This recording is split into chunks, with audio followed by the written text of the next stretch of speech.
주님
하시는 주님의 아름다우신 앞에 다시 한번 박수하겠습니다. 할렐루야.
삶에 어떠한 일이 벌어지더라도 우리 삶이 안전하다는 것을 믿습니다. 모든 것 아시는 주님께 우리의 삶을 온전히 드리기 원합니다. 우리의 두려움을 내려놓을 수 있도록 성령님 우리를 온전히 주장하여 주시옵소서. 아멘.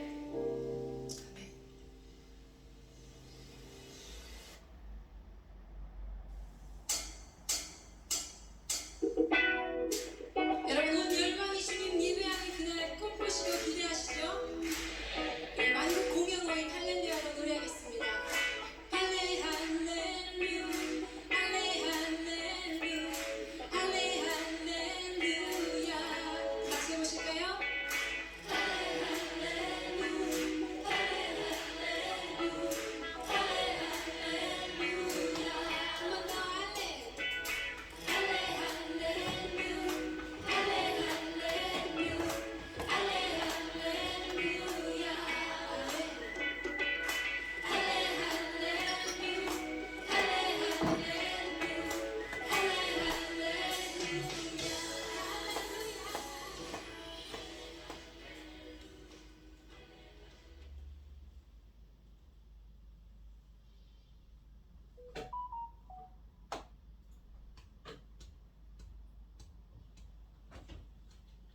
(10월 3일) 30일 주일 밤 예배를 시작하도록 하겠습니다. 사도신경 하심으로 신앙 고백하시겠습니다. 전능하사 천지를 만드신 하나님 아버지를 내가 믿사오며 그 외아들 우리 주 예수 그리스도를 믿사오니 이는 성령으로 잉태하사 동정녀 마리아에게 나시고 고대어 빌라도에게 고난을 받으사 십자가에 못 박혀 죽으시고 장사한 지 사흘 만에 죽은 자 가운데서 다시 살아나시며 하늘에 오르사 전능하신 하나님 우편에 앉아 계시다가 저리로서 산자와 죽은 자를 심판하러 오시리라. 성령을 믿사오며 거룩한 공예와 성도가 서로 교통하는 것과 죄를 사하여 주시는 것과 몸이 다시 사는 것과 영원히 사는 것을 믿사옵나이다. 아멘. 찬송가 419장입니다. 419장 하시고 고현희 집사님 기도해 주시겠습니다. 주 날개 민 내가 편안히 쉬네 밤 깊고 비바람 불어쳐도 아버지께서 날 지키시리니 거기서 편안히 쉬리로다. 주 날개 민 평안하다. 그 사랑 끊을 자니요. 주 날개 민 내쉬는 영혼 영원히 거기서 살리. 주 날개 민 나의 피난처 되니 거기서 쉬기를 원하노라. 세상이 나를 위로치 못하나 거기서 평화를 누리리라. 주 날개 민 평안하다. 그 사랑 끊을 자니요. 주 날개 민 내쉬는 영혼 영원히 거기서 살리. 주 날개 민 참된 기쁨이 있네. 고달픈 세상길 가는 동안 나 거기 숨어 돌보심을 받고 영원한 안식을 얻으리라. 주 날개 민 평안하다. 그 사랑 끊을 자니요. 주 날개 민 내쉬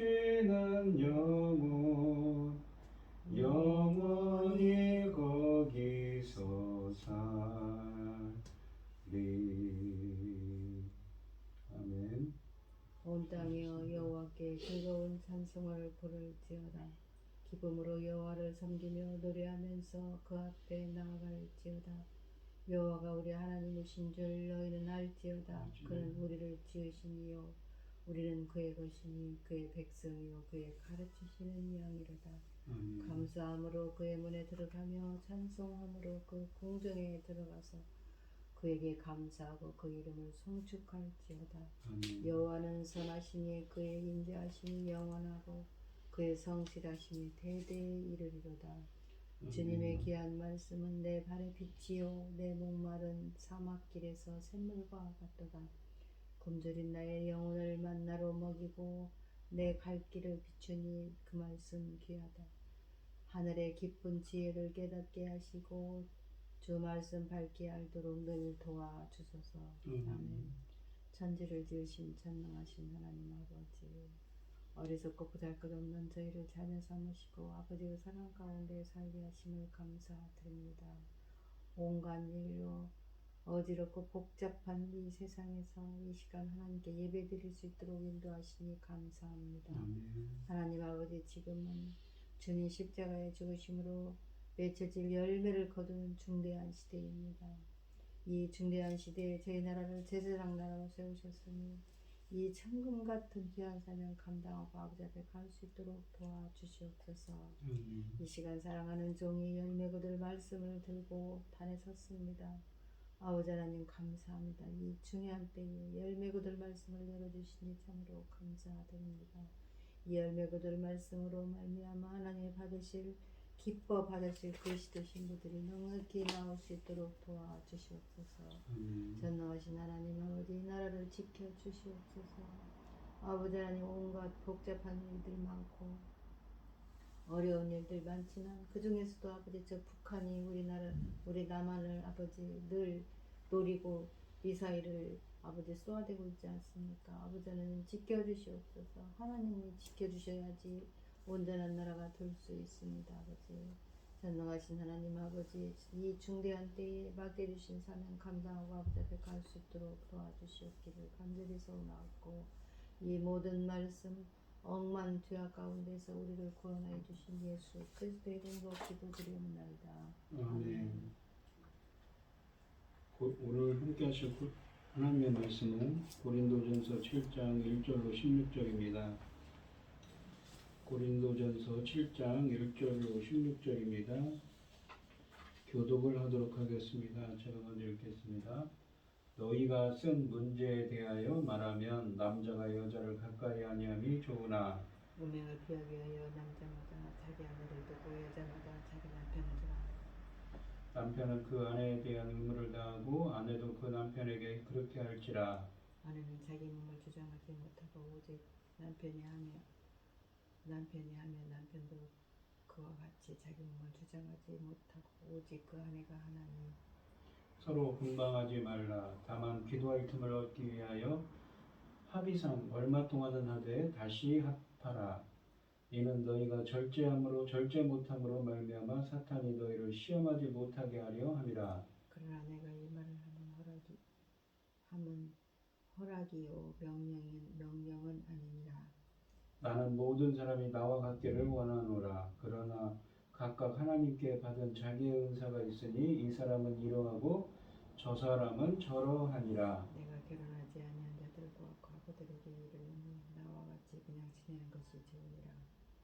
만일 절제할 수 없거든 결혼하라. 정욕이 불같이 타는 것보다 결혼하는 것이 나으니라. 결혼한 자들에게 내가 명하는 자는 내가 은혜 주시라. 여자는 남편에게 갈라서지 말고 만일 갈라섰으면 그대로 지내든지 다시 그 남편과 화합하든지 하라. 남편도 아내를 버리지 말라. 그 나머지 사람들에게 내가 말하노니 이는 주 명령이 아니라 만일 어떤 형제에게 믿지 아니하는 아내가 있어 남편과 함께 살기를 좋아하거든 그를 버리지 말며, 어떤 여자에게 믿지 아니하는 남편이 있어 아내와 함께 살기를 좋아하거든 그 남편을 버리지 말라. 믿지 아니하는 남편이 아내로 말미암아 거룩하게 되고 믿지 아니하는 아내가 남편으로 말미암아 거룩하게 되나니 그렇지 아니하면 너희 자녀도 깨끗하지 못하리라. 그러나 이제 거룩하니라. 꼭 믿지 아니하는 자가 갈리거든 갈리게 하라. 형제나 자매나 이런 일에 구애될 것이 없느니라. 그러나 하나님은 화평 중에서 너희를 부르셨느니라. 아내된 자여 네가 남편을 구원하려는지 어찌할 수 있으며 남편된 자여 내가 내 아내를 구원하려는지 어찌할 수 있으리요. 아멘. 찬송가 540장입니다. 주의 음성을 내가 들으니 사랑한단 말일세. 믿는 마음으로 주께 가오니 나를 영접하소서.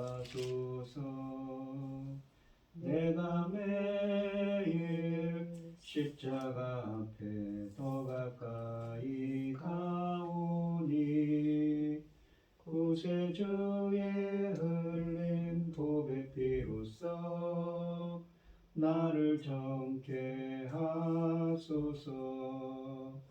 주여 넓으신 은혜 베푸사 나를 받아주시고 나의 품은 뜻 주의 뜻같이 되게 하여 주소서. 내가 매일 십자가 앞에 더 가까이 가오니 구세주의 흘린 보배 피로써 나를 정케 하소서. 주의 보좌로 나아갈 때에 어찌하니 기쁠까. 주의 얼굴을 항상 배우니 더욱 친근합니다. 내가 매일 십자가 앞에 더 가까이 가오니 구세주의 흘린 보배 피로써 나를 정케 하소서. 우리 구주의 넓은 사랑을 측량할 자 없으며 주가 주시는 참된 기쁨도 헤아릴 수 없도다. 내가 매일 십자가 앞에 더 가까이 가오니 구세주의 흘린 보배 피로써 나를 정케 하소서. 아멘. 오늘 함께 하실 하나님의 말씀 제목은 결혼에 대한 교훈과 권면입니다. 고린도전서 이 강해를 하고 있는데 이 고린도 교회는 지금까지 한 말씀들을 보면 상당히 문제가 많은 교회라고 했습니다. 바울파, 개박파, 아볼로파다 해서 파벌주의가 강했고 또 교회 내에 이 고린도 지역의 아주 상당히 음행이 많은 곳인데 교회 내에도 그러한 기류가 강했기 때문에 사도 바울이 이 편지를 써서 권면을 하고 있습니다. 이 오늘 본문 말씀해 보시면 이 고린도 교회에서 보낸 질문, 그러니까 그것에 대한 대답을 7장부터 16장에 하고 있습니다. 이러한 바울의 답변 중에 오늘 본문 말씀은 부부관계, 결혼과 이혼에 대한 가르침을 하고 있습니다. 바울은 자신이 받은 은사대로 선택하라고 권면하고 있습니다. 1절 말씀을 보시면 너희가 쓴 문제에 대하여 말하면 남자가 여자를 가까이 아니함이 좋으나 라고 되어 있습니다. 너희가 쓴 문제에 대하여 라고 합니다. 이 말은 7장에서 16장까지 다루는 문제들에 대한 제목입니다. 고린도 교인들이 바울에게 몇 가지 문제들에 대한 가르침을 요청하는 편지를 보냈습니다. 거기서에 대한 그것에 대한 응답으로 이 답장으로 보내는 것이 고린도 전후서지요. 이제 바울은 그들에 대해 답하는 것입니다. 이 답하는 과정에서 바울은 고린도 교인들이 편지에서 가끔 그들의 말을 인용합니다. 첫째로 다투는 문제는 그들이 남자가 여자를 가까이 하지 않는 것이 좋다라는 구호를 내세우며 결혼을 거부하는 문제입니다. 5장과 6장에서 바울은 내게는 모든 것이 허용된다, 가하다라는 구호를 내세우며 창녀들과 성관계를 하는 음행을 하는 극도의 음란한 행동을 자행하는 고린도 교인들의 문제를 다루었습니다. 그는 이제 7장에서는 반대로 남자가 여자를 가까이 하지 않는 것이 좋다는 구호를 내세우는 그렇게 말하는 금욕주의자들이 있다는 것입니다. 그들에 대한 문제를 다루고 있습니다. 남자가 여자를 가까이 하지 않는 것이 좋다. 이 구호는 우리가 창세기 2장 18절 말씀에 완전히 배치됩니다. 남자가 홀로 있는 것이 좋지 않아서 하나님께서는 배필인 아담에게 하와를 주셨지요. 바울은 7절에서 또 이 구호와는 반대되는 충고를 합니다. 그럼에도 불구하고 바울은 그 구호를 일단 수용하고 그러고 나서는 그것을 수정하고 새로운 의미로 해석하기 시작합니다. 2절 말씀을 보시면 음행을 피하기 위하여 남자마다 자기 아내를 두고 여자마다 자기 남편을 두라. 고린도 사회의 영향으로 고린도 교회 내에서도 음행 사건들이 자주 발생했다고 합니다. 바울은 바로 이러한 상황에 비추어 5장과 6장에 있지요. 바울은 바로 이러한 상황에 비추어 충고하는 것입니다. 바울은 인간의 아주 현실주의적인 입장을 취했습니다. 그래서 그는 남자가 여자를 가까이 하지 않는 것이 좋다는 구호를 내세우는 고린도의 금욕주의자들이 과장되게 주장하는 자신들의 자제 능력도 신뢰하지 않습니다. 그래서 그는 음행의 죄들을 피하기 위해서라도 남녀가 결혼하는 것이 바람직하다고 말하고 있습니다. 바울은 독신 생활이 환영할 만한 좋은 일이라고 말한 후에 그렇다고 해서 결혼 생활이 나쁘다는 뜻은 아니라는 말을 곧바로 덧붙이고 있습니다. 하나님이 결혼 제도를 창조하셨고 따라서 결혼은 결코 나쁘지 않다는 것이지요. 3절과 4절 말씀을 보시면 남편은 그 아내에 대한 의무를 다하고 아내도 그 남편에게 그렇게 할지라. 아내는 자기 몸을 주장하지 못하고 오직 그 남편이 하며 남편도 그와 같이 자기 몸을 주장하지 못하고 오직 그 아내가 하나니라고 되어 있습니다. 바울은 남편과 아내가 서로에게 가져야 하는 성적 책임을 계속 강조합니다. 3절은 남편과 아내가 서로의 필요를 충족시키는 섬기는 사랑의 관계를 가져야 함을 함축하고 있습니다. 4절 말씀은 이중으로 놀라운 말씀입니다. 첫째, 남편과 아내의 완전한 동등한 권리와 의무를 말합니다. 둘째는 결혼 관계에서 남편과 아내는 서로에게 자기 주장을 해서는 안 된다고 또한 말합니다. 스스로가 상대방의 권위 아래 있는 것으로 생각해야 한다는 것입니다. 한국에서는 남성 우월 사상이 있지요. 그러한 남편 우위 사상과는 정면으로 대조됩니다. 에베소서 5장 21절의 대원칙은 무시한 채 에베소서 5장 22절만을 뚝 떼어 인용하면서 남편에 대한 아내의 일방적인 순종만을 강조해서는 안 된다는 것이지요. 7장 5절을 보시면 서로 분방하지 말라. 다만 기도할 틈을 얻기 위하여 합의상 얼마 동안은 하되 다시 합하라. 이는 너희가 절제 못함으로 말미암아 사탄이 너희를 시험하지 못하게 하려 함이라 라고 되어 있습니다. 바울은 3절의 충고를 이제 부정적인 형식으로 되풀이해 합니다. 남편이나 아내나 서로의 성적인 권리를 부정하며 상대방의 요구를 거절하지 말라는 것입니다. 그러나 결혼 내에서 금욕이 허용될 수 있는데 그것은 상호 동의하는 가운데 일정 기간 동안만 영적 목적을 위해서 허용되는 것입니다. 기도에 전념하기 위해서 잠시 잠자리를 중단할 수 있습니다. 이 말은 물론 부부가 잠자리를 같이 하는 것이 부정한 것이어서 기도에 방해된다는 뜻을 내포하고 있지는 않습니다. 일정 기간이 지난 뒤에는 부부가 다시 회복되어야 합니다. 6절 말씀을 보시면 그러나 내가 이 말을 하면 허락이요 명령은 아니니라 라고 합니다. 여기서 이 말이라는 것은 5절 말씀을 지칭하지요. 서로의 권리를 빼앗지 말라. 그러나 내가 너희 가운데 금욕주의자들에게 한 가지 양보하겠는데 남편과 아내가 합의하여 일정 기간 기도에 전념하기 위해 잠자리를 중단할 수도 있다라는 것이지. 그 말이지. 이것은 양보이지 명령이 아니라고 바울은 말합니다. 즉 너희가 꼭 그런 금욕적인 생활을 해야 한다는 말이 아니라 그렇게 원하면 한시적으로 해도 좋다는 뜻입니다. 7절 말씀을 보시면 나는 모든 사람이 나와 같기를 원하노라. 나와 같기를 원한다는 것은 바울은 독신 생활을 했다고 하지요. 바울의 독신 생활을 의미합니다. 그러나 각각 하나님께 받은 자기의 은사가 있으니 은사라는 건 카리스마라고 해서 은혜라는 카리스에서 유래한 말이죠. 은혜로 주신 선물이지요. 은사가 있으니 이 사람은 이러하고 저 사람은 저러하니라 라고 합니다. 모든 사람들이 자기와 같기를 바라면 모든 사람이 자기같이 성적 절제의 은사를 갖기를 바라는 것을 뜻합니다.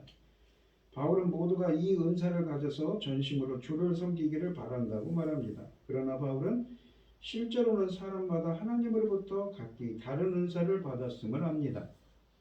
바울같이 성적 절제의 은사를 받은 이는 결혼하지 않고 전심으로 주를 섬기는 것이 좋습니다. 그러나 그 은사가 아니라 다른 은사를 받은 이는 결혼을 통해 하나님께 순종하는 것이어야 한다는 것입니다. 8절과 9절 말씀을 보시면 내가 결혼하지 아니한 자들과 과부들에게 이르노니 나와 같이 그냥 지내는 것이 좋으니라. 만일 절제할 수 없거든 결혼하라. 정욕에 불같이 타는 것보다 결혼하는 것이 나으니라 라고 합니다. 1절부터 7절 말씀에서 결혼 생활에 대한 일반적인 충고를 하고 나서 바울은 이제 결혼에 대하여 다양한 실제적인 경우를 다룹니다. 8절과 9절은 미혼자들과 과부들에게 충고합니다. 바울은 남성 미혼자들과 과부들에게 충고하고 있으나 앞뒤 문맥에서 그가 남녀에게 동등한 원칙들을 적용하는 것을 보면 그의 미혼자들과 과부들에 대한 충고는 미혼 여성과 상처한 남자들에게도 호라비들에게도 적용될 것임을 짐작할 수 있습니다. 이들에 대한 바울의 충고는 이렇습니다. 바울 자신과 같이 독신으로 지내는 것이 좋다는 것입니다. 그들이 7절 말씀처럼 절제의 은사를 받았을 경우에 그렇습니다. 그러나 그들이 이 은사를 받지 않았다면 그들은 결혼해야 합니다. 왜냐하면 내적으로 정욕에 불타는 것보다는 결혼하는 것이 낫기 때문이라고 합니다. 10절과 11절 말씀을 보시면 결혼한 자들에게 내가 명하노니 명하는 자는 내가 아니요 주시라. 여자는 남편에게서 갈라서지 말고 만일 갈라섰으면 그대로 지내든지 다시 그 남편과 화합하든지 하라. 남편도 아내를 버리지 말라 라고 되어 있습니다. 이 10절과 11절은 결혼한 자들에 대한 충고합니다. 이 절제 은사를 받은 사람들은 독신으로 사는 것이 가장 좋지만 이미 결혼한 사람들은 결혼을 깨트려서는 안 된다는 것이지요. 여기서 바울은 이혼을 주 예수 그리스도의 명백한 가르침, 우리가 마가복음 10장 2절부터 12절 같은 말씀들이 있지요. 그러한 말씀을 기반으로 해서 충고를 합니다. 본문에서 바울은 헬라적 관습에 의해 아내가 남편과 남편이 아내와 이혼하는 일이 벌어지는 고린도 교회의 상황에서 주 예수 그리스도의 가르침에 따라 이혼을 금하고 있습니다. 이 기독교인들 간에 이혼을 금하는 주의 가르침이 있음에도 불구하고 이혼은 피할 수 없이 발생합니다. 이런 경우를 바울은 괄호 안에서 다루는데 그런데도 결혼이 깨지는 일이 발생하면 아내는 결혼하지 말고 그냥 지내든지 남편과 화합하든지 하라고 합니다. 아마 결혼 반대와 이혼 주장이 고린도의 금욕주의 여성주들에 의해 주도되어 바울이 이렇게 말하나 전후 맥락에 남녀 동등과 상호주의적 원칙에 비춰볼 때 이 충고는 남편에게도 그대로 적용된다고 보아야 합니다. 그런데 이 충고는 바울이 이혼 금지를 율법주의적으로 해석하지 않음을 보여주고 있습니다. 또 주 예수 그리스도의 이혼 금지의 가르침은 결혼은 남편과 아내의 일생 동안 파괴될 수 없는 관계임을 암시합니다. 그러므로 이혼한 아내나 남편이 배우자가 살아있는 동안 다른 사람과 결혼하면 간음을 범하는 것입니다. 12절로 13절 말씀을 보시면 그 나머지 사람들에게 내가 말하노니 이는 주의 명령이 아니라 만일 어떤 형제에게 믿지 않은 아내가 있어 남편과 함께 살기를 좋아하거든 그를 버리지 말며 어떤 여자에게 믿지 아니하는 남편이 있어 아내와 함께 살기를 좋아하거든 그 남편을 버리지 말라라고 되어 있습니다. 예수님은 유대인들 사이에서만 사역하셨으므로 초대교회의 헬라 세계 선교지에서 벌어진 이러한 상황들, 즉 그리스도인과 비그리스도인의 이 결혼에 대한 구체적인 가르침을 남기지는 않으셨습니다. 그러므로 이 상황에 대해서 바울이 언급합니다. 그러나 바울의 충고는 그의 사사로운 주관적인 의견에 불과한 것이 아니라 예수님의 결혼과 이혼에 대한 가르침을 혼합결혼의 새로운 상황에 비추어서 새롭게 해석하고 그것을 새롭게 적용하는 것입니다. 바울은 기독교인이 비기독교인과 이 결혼하는 것이 바람직하지 않다고 봅니다. 그러나 여기서 바울이 다루는 고린도 교회 내의 이러한 혼합 결혼은 물론 이미 결혼 상태에 있는 부부 중 한쪽만 복음을 받아들여 그리스도인이 되고 다른 한쪽은 그렇지 않아 발생한 경우들입니다. 주 예수 그리스도의 가르침에 따라 기독교인들은 이혼을 원칙적으로 피하므로 혼합결혼의 지속은 비기독교인 배우자에게 달려 있습니다. 비기독교인 아내나 남편이 결혼 생활을 계속 유지하기를 원한다면 그리스도인 남편이나 아내는 이혼하지 말고 같이 살아야 한다고 또한 말하고 있습니다. 14절 말씀을 보시면 믿지 아니하는 남편이 아내로 말미암아 거룩하게 되고 믿지 아니하는 아내가 남편으로 말미암아 거룩하게 되나니 그렇지 않으면 너희 자녀도 깨끗하지 못하리라. 그러나 이제 거룩하니라 라고 되어 있습니다. 이와 같은 바울의 충고 뒤에는 주 예수 그리스도의 이혼 금지의 정신뿐 아니라 다음과 같은 신학적 이유가 있습니다.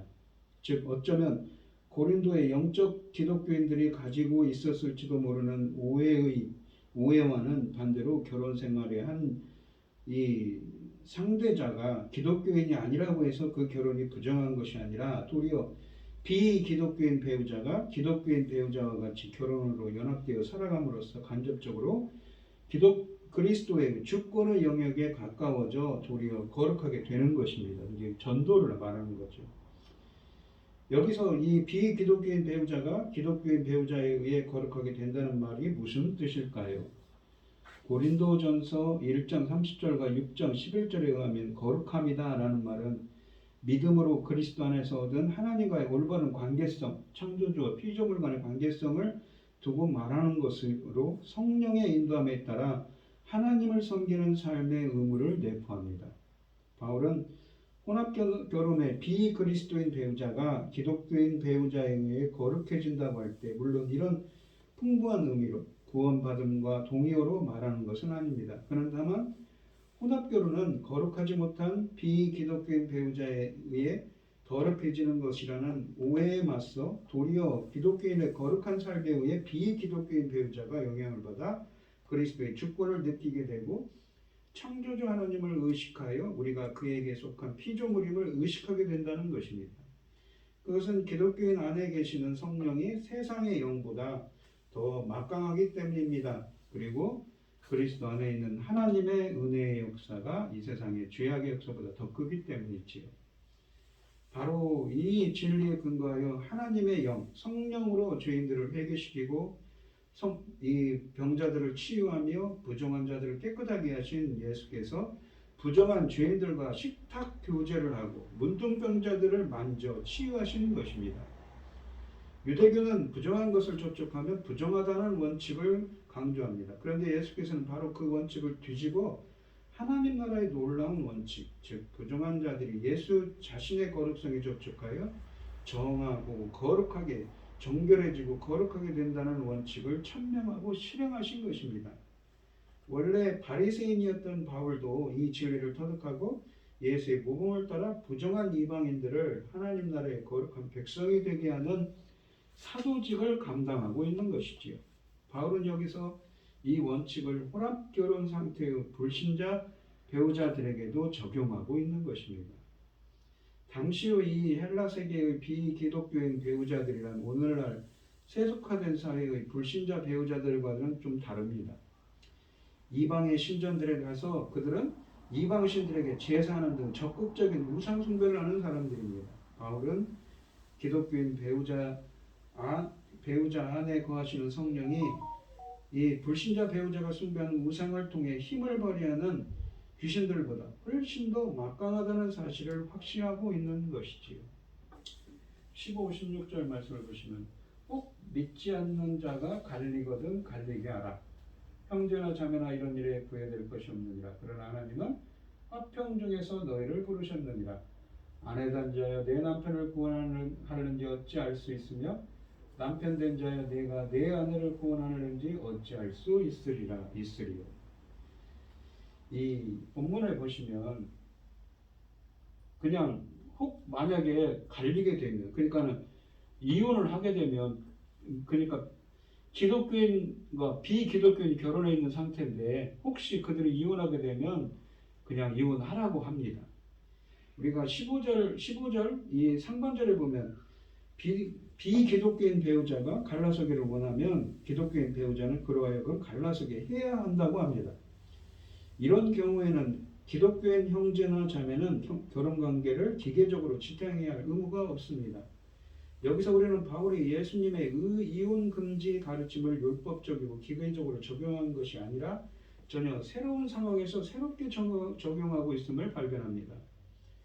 혼합결혼의 경우에 기독교인 배우자를 통해 그 가정이 거룩하게 된다는 바울의 가르침에서 12절, 13절, 14절에서 그렇게 얘기했죠.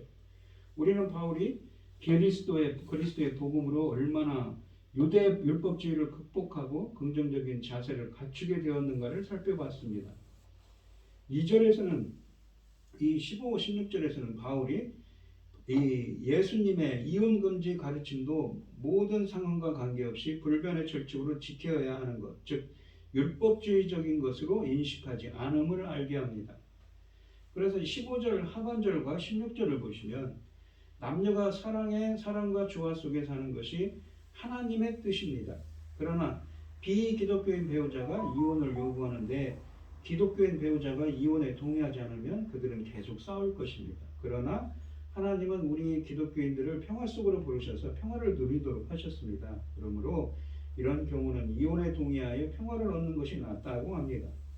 이런 경우 어떤 그리스도인 배우자는 이혼하지 않고 같이 삶으로써 비그리스도인 배우자를 믿음으로 인도하여 그가 구원을 얻도록 하려고 하는데 그 일에 성공하리라는 것을 어떻게 보장할 수 있겠는가라고 어찌 알 수 있으리요? 어떻게 네가 그렇게 할 수 있는데 알겠느냐라고 반문하고 있는 것입니다. 오늘 본문 말씀을 보시면 결혼에 대한 고린도 교회 성도들에게 바른 결혼관, 바른 이성관에 대한 이야기를 하고 있습니다. 바울은 서로 갈라서지 말라고 호소합니다. 결혼 제도를 두신 하나님의 뜻, 그러니까 창세기에 있지요. 그리고 이혼을 금하신 그리스도의 명령이 있습니다. 마가복음 10장에 있습니다. 그것에 따라 권고합니다. 이미 이혼한 경우에는 다시 합하거나 그대로 사는 것이 낫다고 합니다. 이것은 어느 한편만 아니라 모든 남녀에게 해당되는 명령입니다. 성도에게도 결혼의 위기는 찾아올 수 있습니다. 그러니 장담하거나 방심하지 말고 늘 자신을 살피고 배우자를 지키며 주의 은혜를 구해야겠습니다. 또한 배우자의 불신은 이혼 사유가 될 수 없습니다. 그러니까 믿지 않는 배우자가 이혼 사유가 될 수는 없다는 것이죠. 불신자와 산다고 부정하는 것이 아니라 도리어 신자의 거룩한 삶에 영향을 받아 배우자와 자녀도 하나님을 알게 되고 구원에 이를 수 있기 때문이라고 합니다. 하지만 믿음 없는 이 배우자가 갈라서기를 원하는 경우에는 이혼을 할 수 있다고 합니다.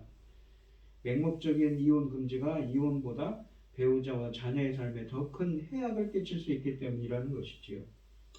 우리도 이 본문 말씀을 통해서 우리가 주어진 자리에서 하나님 백성의 삶을 진실하고 신실하게 살아가는 여러분들이 되시기를 바랍니다.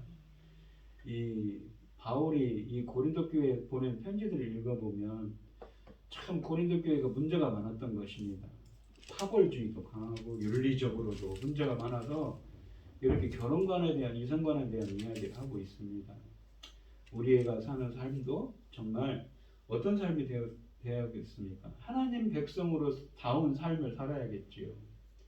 하나님이 기뻐하시는 삶을 살아야 됩니다.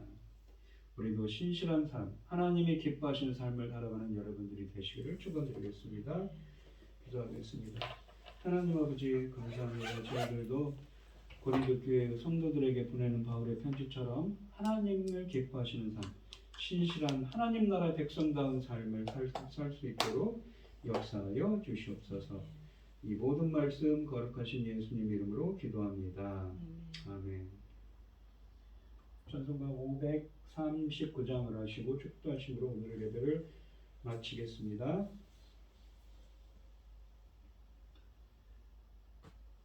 너 예수께 조용히 나가 내 모든 짐 내려놓고 주 십자가 사랑을 믿어 죄사함을 너 받으라. 주 예수께 조용히 나가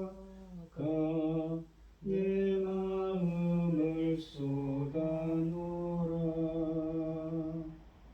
나를 미리 보시는 주님 그 은혜를 베푸시리.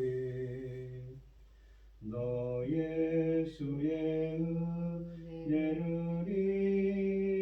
입어 내 슬픔이 없어지리. 내 이웃을 늘 사랑하여 너 받은 것 거저주라.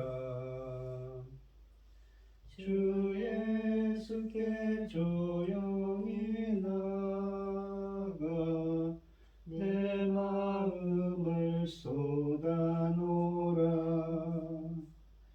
늘은 미리 보시는 주님 그 은혜를 베푸시리. 주 예수를 친구로 삼아 늘 내 옆에 모시어라. 그 영원한 생명샘물에 내 마른 목 축이어라. 주 예수께 조용히 나가 내 마음을 쏟아놓으라. 늘은 미리 보시는 주님 그 은혜를 베푸시리. 너 주님과 사귀어 살면 새 생명이 넘치리라. 주 예수를 찾는 이 앞에 참 밝은 빛 비추어라. 주 예수께 조용히 나가 내 마음을 쏟아놓으라. 늘은 미리 보시는 주님 그 은혜를 베푸시리. 아멘. 이제는 주 예수 그리스도의 은혜와 하나님의 극진하신 사랑과 성령의 교통하심이 성도들 머리머리 위에 이제로부터 영원히 함께 있을지어다. 아멘. 아이고.